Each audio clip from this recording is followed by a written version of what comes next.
آپ دیکھیں یہ کتنا بڑا تکبر ہے کہ کوئی شخص یہ دعویٰ کرے. شیخ عبدالقادر جیلانی کی طرف اور کئی بزرگوں کی طرف انہوں نے منسوب کیا. بزرگوں کو کچھ نہیں کہتے، لیکن ہم کہتے ہیں خدا نہ خواستہ اگر انہوں نے یہ دعوے کیے ہیں تو اپنی بزرگی کی خیر منا لیں. یہ دعویٰ تو اللہ کے نبی نے نہیں کبھی کیا. بخاری مسلم کی حدیث ہے، میری بیٹی فاطمہ میرے مال سے جو لینا ہے لے لے، اگر اللہ کے حضور پکڑی گئی تو میں تجھے چھڑوا نہیں سکوں گا. حالانکہ جنتی عورتوں کی سردار ہے، صحیح بخاری میں ہے، مسلم میں بھی. ان کو سینٹرڈ کر کے ہمیں بتائی گئی یہ بات. اب یہ جو بزرگ کہتے ہیں ہمارے سلسلے میں بیعت ہوں جنت میں لے جائیں گے، جنت، بلکہ شیخ عبدالقادر جیلانی کے ساتھ تو یہ منسوب ہے کہ جی ان کا یہ دعویٰ ہے کہ جو ہمارے قادری سلسلے میں بیعت ہوگا تو وہ اس وقت تک نہیں مرے گا جب تک موت کے وقت وہ کلمہ نہ پڑھ لے. یہ نبی علیہ السلام نے تو کہیں دعویٰ نہیں کیا، حضرت ابوبکر عمر عثمان و علی نے تو کہیں دعویٰ نہیں کیا. ان سے بڑھ کے کون تھا؟ تو یہ بزرگوں کے ساتھ، اور اس کے اوپر کہتے ہیں سبحان اللہ. دیکھا کتنے پہنچے بزرگ ہیں. یہ تکبر نہیں ہے، یہ اصل تکبر ہے. کوئی شخص انکلوڈنگ شیخ عبدالقادر جیلانی اپنی آخرت کے بارے میں وثوق سے نہیں کہہ سکتے کہ میرے ساتھ کیا بننا ہے، سوائے اللہ کی وحی سے جو اللہ نے نبی کے اوپر بھیجی یا ان کے ذریعے صحابہ اور اہل بیت کو خوشخبریاں دی. باقی تو ہماری اسیسمنٹ ہی ہے نا صرف کسی کے بارے میں کہ اللہ تعالیٰ ان کے ساتھ ایسا معاملہ کرے گا. وثوق سے تو آپ نہیں کہہ سکتے. تو تکبر کی ڈیفینیشن جو ہے نا وہ احادیث میں بڑے کھل کے آئی ہے. قرآن حکیم میں جگہ جگہ کافروں کا جو ایٹیچیوڈ ہے اس کو تکبر سے تعبیر کیا گیا ہے. حق بات سے وہ اناد کرتے ہیں تکبر اور اکڑ کی وجہ سے کہ ہمارا طریقہ ٹھیک، ہمارے بزرگ ٹھیک، ہم نبیوں کی دعوت کیوں قبول کریں. قرآن پورا بھرا ہوا ہے اسی ٹاپک کے ساتھ. اور تکبر اتنا سینسٹیو ایشو ہے کہ صحیح بخاری میں حدیث ہے، حدیث قدسی، کہ نبی علیہ السلام فرماتے ہیں، اللہ تعالیٰ فرماتا ہے کہ تکبر میری چادر ہے، جو میری چادر کھینچے گا میں اسے ضرور آگ میں داخل کروں گا. آپ کو پتہ نا اگلے زمانوں میں لوگ اپنے کندھے پہ چادر رکھا کرتے تھے ایز اے آنر یہاں پہ جی. یعنی اس زمانے میں کسی کی اگر آپ یوں چادر کھینچتے ہیں نا تو یہ اس کو ذلیل کرنے کے مترادف ہوتا تھا. جیسے آپ کسی مولوی کی پگڑی کھینچ لیں ایسے کر کے، یا کسی لال رومال والے کا رومال کھینچ لیں تو اس کی تذلیل فیل ہوگی نا اس کو، کیونکہ وہ تو پورا ایسے کر کے بیٹھا ہوا ہے اس کے لیے. تو یہاں پہ نا وہ کندھے پہ نا ایسے رومال رکھا کرتے تھے. تو کسی کو بے عزت کرنا ہوتا تھا اس کا رومال کھینچتے، تیری ایسی تیسی. تو اس کے ساتھ تشبیہ دی کہ اللہ تعالیٰ میں یہ میری چادر ہے. تکبر یعنی اللہ کے علاوہ کوئی تکبر کسی کو، کیونکہ ظاہر وہی کہہ سکتا ہے نا میں، باقی جتنی میں ہیں وہ اسی کی وجہ سے ہے. تو جو اللہ سے مستعار ہیں وہ تو مجبور محض ہے. متکبر اللہ کا نام بھی ہے سورۃ الحشر میں جی. صحیح مسلم میں حدیث ہے، اللہ کے محبوب صلی اللہ علیہ وآلہ وسلم نے فرمایا جس کے دل میں رائی کے دانے کے برابر بھی تکبر ہوا جنت میں نہیں جائے گا. صحابہ ڈر گئے، عرض کیا اللہ کے رسول صلی اللہ علیہ وآلہ وسلم، بعض اوقات انسان کی خواہش ہوتی ہے کہ اس کے کپڑے اچھے ہوں، اس کی جوتیاں خوبصورت ہوں، کیا یہ بھی تکبر ہے؟ تو آپ علیہ السلام فرمایا یہ تکبر نہیں ہے، بلکہ تکبر یہ ہے کہ تم حق بات سے اناد کرو، سچائی پتہ چل جائے بھاگ جاؤ اس سے. یعنی مجھے قرآن میں پتہ چل گیا ایاک نعبد و ایاک نستعین، اب پھر بھی میں بابوں کو پکار رہا ہوں، یہ تکبر ہے. اللہ کے مقابلے پہ ٹکر پہ کھڑا ہو گیا ہوں کہ میں نے نہیں ماننی. مجھے پتہ چل گیا بخاری مسلم میں نماز کا طریقہ رفع الیدین سے لکھا ہوا ہے، اب میں تکبر میں اڑا ہوں. تکبر یہ ہے کہ تم حق بات سے اناد کرو اور دوسروں کو حقیر سمجھو.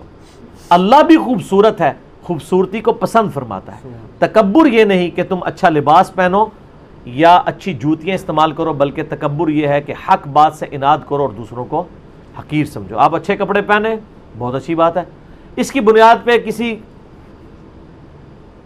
جو کم درجے کے کپڑے پہننے اور جوتیاں پہننے والے لوگ ہیں ان سے نفرت نہ کریں صحیح، ورنہ وہ تکبر ہو جائے گا. اور تکبر کی اصل جو پہلی چیز ہے وہ ہے کہ حق بات سے اناد کریں.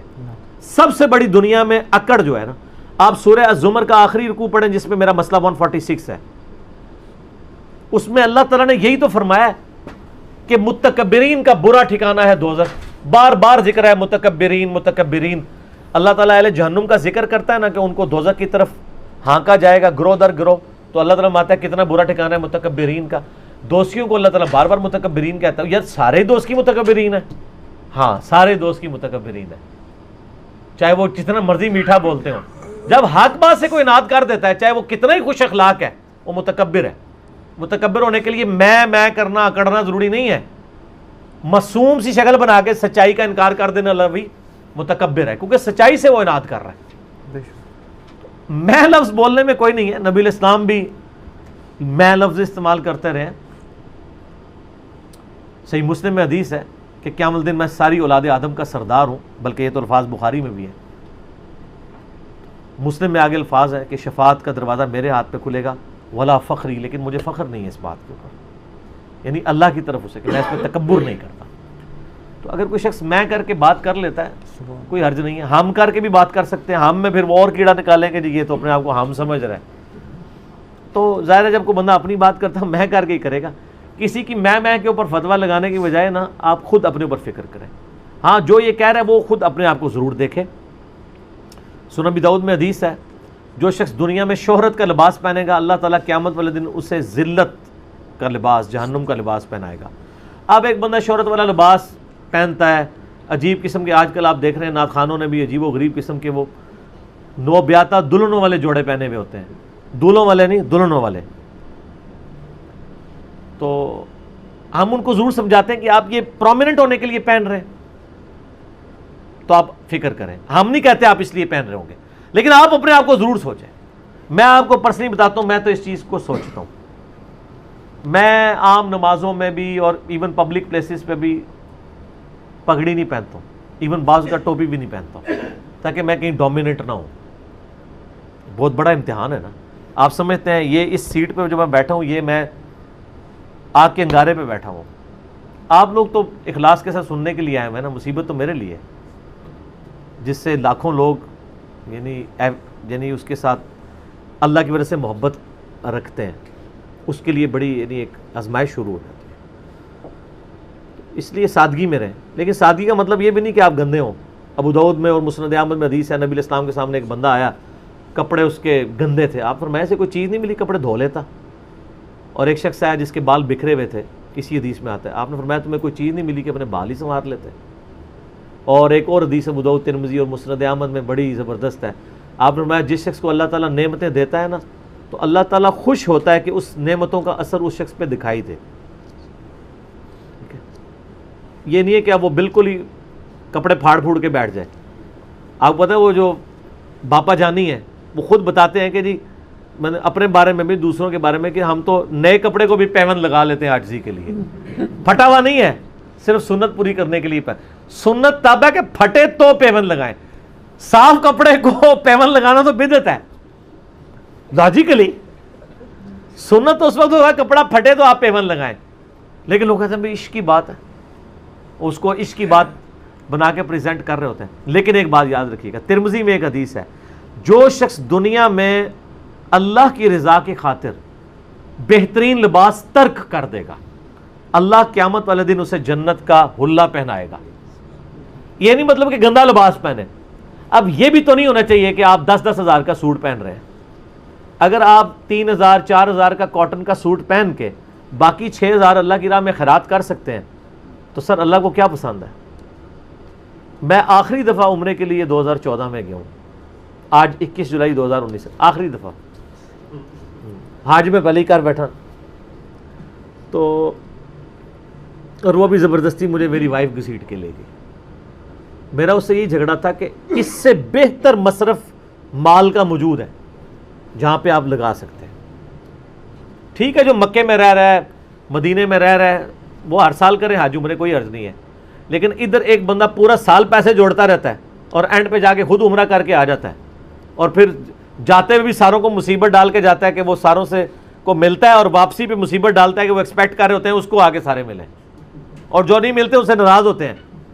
تو یہ عمرے تو ہمیں بڑے مہنگے پڑ رہے ہیں سر. رشتہ داروں کو تو بڑے مہنگے پڑتے ہیں اس طرح کے عمرے، اور ریاکاری کی نظر ہو چکے. اسے تو بہتر تھا کہ وہ پیسہ اللہ کی راہ میں خرچ کر دیتا. البتہ جس کے پاس بہت پیسہ ہے وہ عمرہ اور حج بھی کر سکتا ہے اور اللہ کی راہ میں خرچ بھی کرتا ہے تو وہ بھی فنیٹک نہیں بننا چاہیے. وہ اگر اللہ کی راہ میں لاکھوں لگا رہا ہے اور وہ کبھی حج عمرے کے لیے ہر سال بھی چلا جاتا ہے کوئی حرج نہیں ہے. لیکن وہ جو سارا سال پیسے جوڑ کے کام ہی یہی کرتا ہے اس کو تو ہم کہیں گے نا یار اس سے بہتر کام ہے. مجھے بتائیں آپ کو اینڈ رزلٹ کے ساتھ غرض ہے یا آپ کو یہ شعبدہ بازی کے ساتھ غرض ہے؟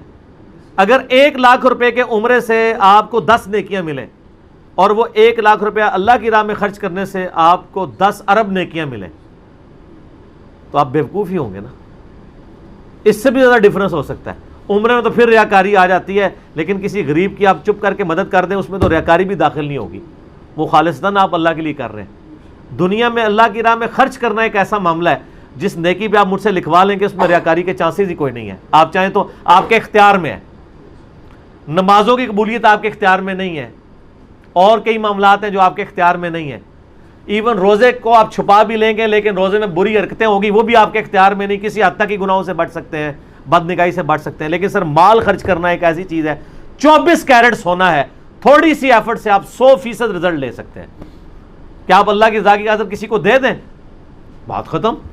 نہ کسی کو پتا, نہ وہ ضائع ہوگا, نہ آپ کو اس وقت کوئی اور ایشو ہوگا.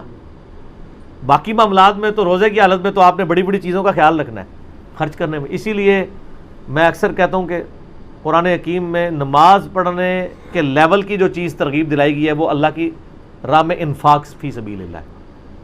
اور انفاق فی سبیل اللہ, اللہ کی راہ میں خرچ کرنا وہ نیکی ہے جو دنیا میں سب سے آسان ذریعہ ہے جنت کمانے کا, بشرطے کہ آپ خرچ کرنے کے لیے تیار ہو جائیں, کیونکہ یہ پیور نیکی ہوتی ہے.